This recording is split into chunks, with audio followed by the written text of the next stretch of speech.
Welcome back to Weather on the Go, all your weather coverage. In today's weather forecast, there's a lot to unpack, so let's get to it here. We got a parade of snowstorms across the northern and northeastern United States here through this week and into this weekend, then a deluge of rainfall and snow across the west, including California late this week through the middle of March, and then a possible northeast snowstorm looming into next week, not only across most of New England, but also the I-95 corridor potentially. We'll get into those details later on in this video. But if you guys are not yet subscribed to the YouTube channel, hit the subscribe button down below so you get all of my daily weather forecast updates each and every morning at 9 a.m. I cover North America, including Canada, the United States, and the tropics. So hit the subscribe button down below, everybody. We're getting so close to 25,000 subscribers thanks to all the new subscribers out there. In today's challenge, guys, I challenge you guys to hit 2,000 likes on my video today. That is your challenge. Hit that thumbs up button. It helps to get all of this information out to as many people as possible. And like I said, today's challenge is 2,000 likes, guys. So for you, please help me out. I give you guys these weather forecasts each and every morning, so if you guys can help me out and press that like button, I definitely appreciate it. But looking out the door this morning, it is cold across southern Canada and the northern plains here. We got temperatures below zero up across North Dakota, northwestern Minnesota, and all of southern Canada, especially up there into Manitoba. We're down to 24 degrees below zero this morning. And across the United States side of things, across the northern plains here in the upper Midwest, these are the wind chills this morning. So if you're headed off to work or school, definitely bundle up. We are seeing wind chills down to 20, if not 25 degrees below zero up here toward the Fargo region, Grand Forks, and then all the way back here toward the Rapid City region in South Dakota. We're still around zero, if not -1 degree here this morning.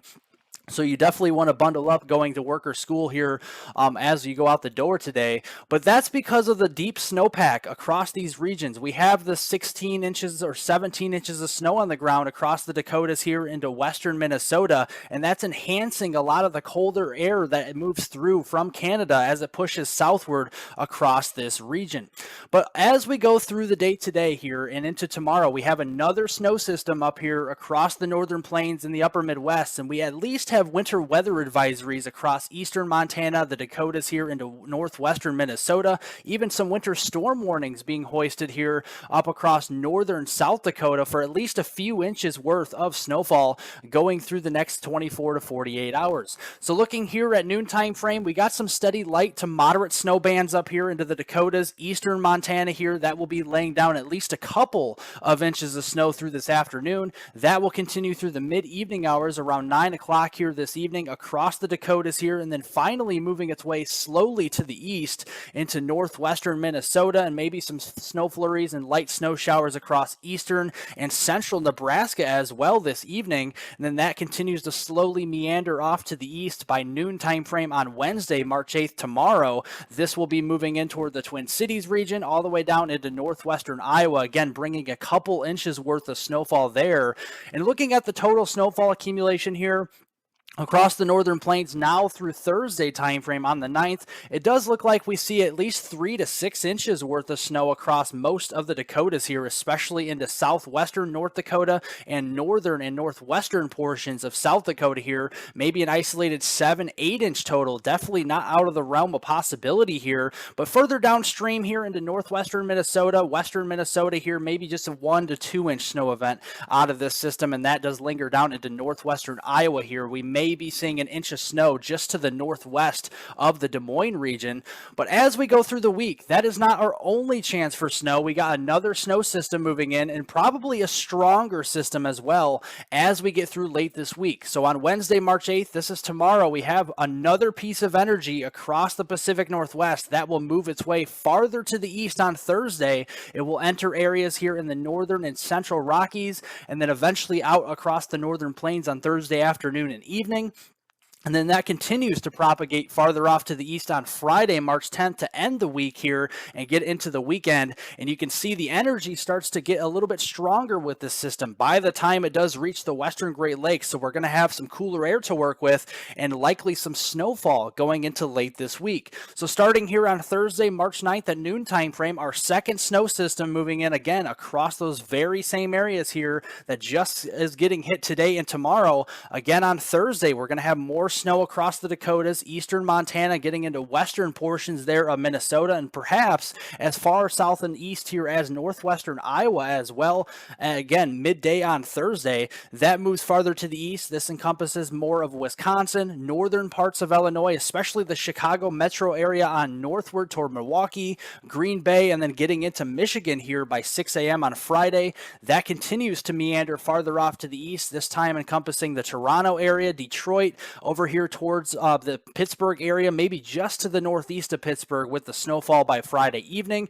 Then that continues to move to the east, maybe some lighter snow here into portions of Pennsylvania and maybe even northern New Jersey as well by the time we get to Saturday morning here at 6 a.m. on March 11th.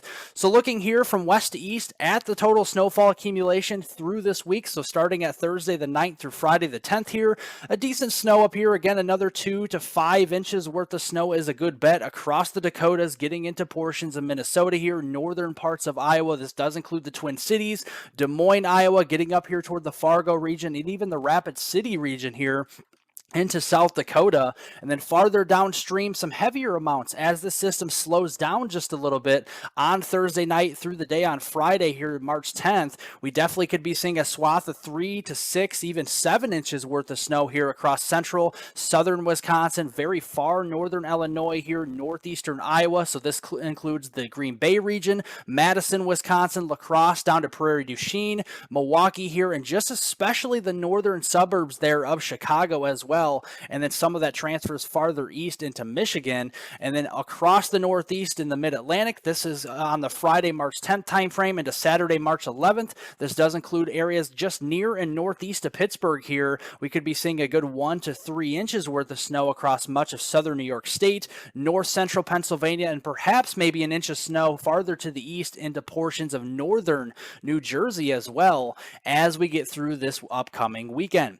But then the rain side of the system is there as well. We have some heavier rain farther south, so this includes the Red River down here into North Texas and southeastern Oklahoma, and extending further east toward Little Rock here into central Arkansas during the middle of the week. This is on Wednesday into Thursday. And in these blue shaded colors, we could at least be seeing an inch of rainfall, and then that could lead to a concern for some flash flooding. The Weather Prediction Center is already issuing a slight to moderate risk here of flash flooding, really centered on the state line there between Oklahoma and Arkansas. You definitely want to be on high alert for that this week. And then as we go into Thursday, Friday, as the system slows down, so does the rainfall side of this as well. Again, more heavy rain across central Arkansas through northern Mississippi, northern Alabama, and perhaps as far east as the Atlanta metro area into northern Georgia on Thursday into Friday. Again, another 1 to 2 inches worth of rain is likely down here, and then that just kind of elongates that flash flooding threat with, again, another slight to moderate risk for flash flooding, this time encompassing the Little Rock area with that moderate risk for flash flooding on that Thursday into Friday time frame here this week. Then by the time we get to this upcoming weekend, all that rainfall will be pushing off to the east, so places like West Virginia, the Carolinas down here, North Florida, Georgia, all you guys will start to see more of that rain Friday night into Saturday morning here on the 10th and 11th of the month here of March. And again, some of these rainfall totals will be around 1/4 to 1/2 inch, so not big rains across the Carolinas, but definitely some rain to dampen some of the soils out there, that is for sure. And speaking of the soil, it is very soggy here across California, and we're gearing up for a very big event coming up here with an atmospheric river as we go through the end of this week. And we look back to the atmospheric river event from December 26th of 2022 through January 17th of 2023 here across California. We did see some very impressive totals from that atmospheric river event. We actually got close to 50 inches there into parts of coastal California from that event.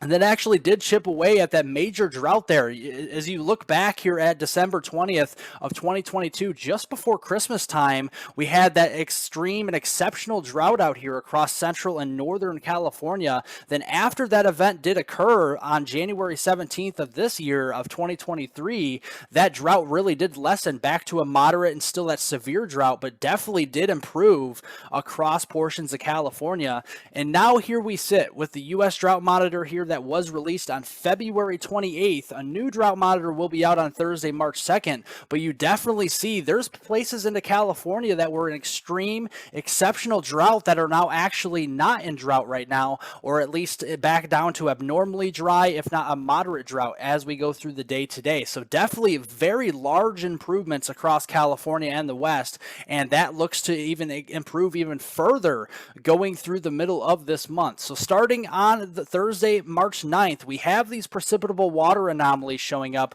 with the greens and the blues out here. Initially, this is off the coast here of California on Thursday. But just look at all the moisture that moves in across the Pacific West Coast and the Southwest here as we go into late this week on Friday, March 10th. And you see these blue shaded colors across central, southern California. That is 3 to 4 standard deviations above climatology for moisture. And that only continues with that fire hose of moisture going into Saturday, March 11th here, especially into the desert Southwest. So we're going to be talking about a lot of rain, a lot of snow, and we're going to show you that right here. Thursday here, March 9th, at noon time frame. Again, most of the precipitation out west here is off the coast, but we could still have some light rain, maybe some light snow showers up across western Washington state, the coastline of Oregon, and maybe northwestern California early on Thursday. But it's really as we go into Friday, March 10th at 6 a.m., we start to see the heart and bones of the system move in with a lot of heavy rain and a lot of heavy snow, especially in those higher elevations across not only California, but Oregon, Washington state, and then out here across portions of Idaho as well. But a lot of very heavy rain is a concern for the coastal areas of California here. That continues to move farther south, so the Los Angeles region, Santa Barbara, up here towards San Francisco. That is Friday evening at 6 o'clock. We're going to be dealing with more of that rainfall, but those higher elevations, the Sierra Nevadas, are actually absolutely going to get crushed by snowfall going through this upcoming weekend, and then that continues even with some more higher elevation snows going through Saturday, March 11th at 6 a.m. here, while some of that starts to move across the northern plains with another couple of inches of snow there from southern portions of Saskatchewan, Alberta, Canada, over into North Dakota by Saturday morning. So looking first at the total rainfall accumulation across the Pacific Northwest here from Thursday, March 9th through Saturday the 11th. This is just those 3 days. And we are seeing a couple of inches of rain from Seattle down through Portland, Oregon, into Northern California, a good 1 to 3 inches worth of rain across these areas. And as we go through the middle of the month, we're talking between now and Friday, March 17th now, putting all these systems together all the way through the middle of the month. And we could be talking about a widespread 3 to 8 inches worth of rain out here across western Washington state, the coastline of Oregon, and especially northern and northwestern California, and that some of that rain and snow will progress further east. So places like Idaho, Nevada, Utah, over here into western Wyoming will get their fair share of rain and snow as well. But then we look down to California here. We definitely see some very heavy rain from that Thursday, March 9th through Saturday, March 11th timeframe. Look at coastal California. We're seeing 2 to 5 inches worth of rain. We saw all this here in the higher elevations is not rain. This is snow. And definitely looking through the middle of the month on between now and Friday, March 17th, look at the coastline of California here. Easily up to about half a foot of rain in a lot of these areas here from San Francisco, Santa Barbara, all the way up the coastline here into northwestern California. So again, if you live in a flood-prone area into California, definitely seek higher ground, especially if you get those flash flood warnings or those flood alerts, because this could turn into a serious situation through the middle of the month as we get more of that rainfall. But now we look at the higher elevations with the snowfall up here across the Pacific Northwest. We could be seeing a couple of areas getting over a foot of snow into western Oregon, maybe up to over 6 inches here into central Idaho and those higher elevations. But northern California here, a lot of places over 12 inches of snow in those higher elevations here just during that Thursday, Friday, and Saturday time frame later on this week. And again, going through the middle of the month, we're going to be adding on several feet of snowfall in a lot of these areas here across the ski resorts of the Northwest. But then we look down here to the Sierra Nevadas, and just during that 3-day period from Thursday, March 9th, Friday, March 10th, and even Saturday, March 11th, looking at a couple feet of snow, probably up to at least 3 feet of snow here in those higher elevations and going through the middle of the month. So now through Friday the 17th here of March, we could be adding another 70, 80, even 90 inches worth of snow here, several more feet across those higher elevations of the Sierra Nevada mountains in California, and that will definitely be a almost record-breaking type of season of snowfall out here. And we look at that here, the seasonal snowfall accumulation for the Sierra Nevada mountains out here in California, all the way back to last year. Definitely talking about here some real record-breaking type snows. It's definitely possible here.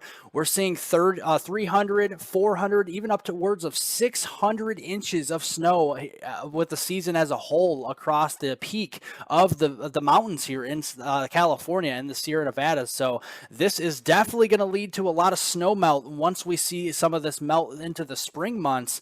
But as we move farther to the east now we're talking about the East Coast, and we have some interest here across the East Coast with regards to a potential nor'easter getting towards the middle of the month as well. So looking first at the European forecast model, this is centered around Wednesday, March 15th, and you see there's a low pressure system deepening off the coast here of the eastern seaboard, and this moves up towards that I-95 corridor. And what's very interesting about this is the GFS's ensemble, the GEFS, is actually showing a similar solution to this here. The GFS is not showing it on its main operational model so much right now, but its ensembles are showing it very similar to the European operational model here. So I do wonder in the coming days if the GFS will start to latch on to both of these models as we get closer. But if this does come to fruition, we certainly could be seeing a major winter storm across the Northeast for places that haven't seen much snowfall, if at any, this year. And if this comes to fruition like the European shows, certainly we could be seeing 1, if not 2 feet worth of snowfall going into the middle of March.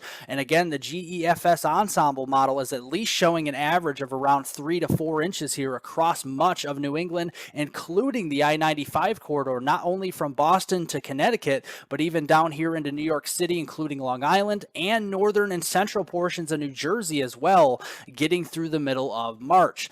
But then we look at the temperature trends as well. So going toward the middle of the month, it does look colder. So any snow that we do get across the Northeast will be sticking around through the middle of the month and really even into the third week into March as well. This takes us all the way to March 20th here, and we definitely still see those colder anomalies showing up, not only for the West, but much of the eastern 2/3 of the country as well. So to recap my weather forecast, a parade of snowstorms is expected across the northern and northeastern United States here through this weekend, and then a deluge of rain and snow across the west for several days and several weeks ahead here, from especially late this week through the middle of March and possibly beyond. And then a possible northeast snowstorm or a nor'easter is looking increasingly possible into next week, not only for all of the Northeast, but also the I-95 corridor that hasn't seen a lot of snow. Definitely could be getting in on some of the snow action getting in towards the middle of next week. Well, thank you guys so much for watching. I definitely appreciate it. If you guys like it, press the like button down below. It's the thumbs up button. Leave any comments, questions, and concerns below. I'll get to those later on today. Subscribe to the YouTube channel if you're new, and hit the notification bell to get all of my daily weather forecast updates on this channel. Have a great Tuesday, everybody. A great rest of the week, and I will see you all in the next video.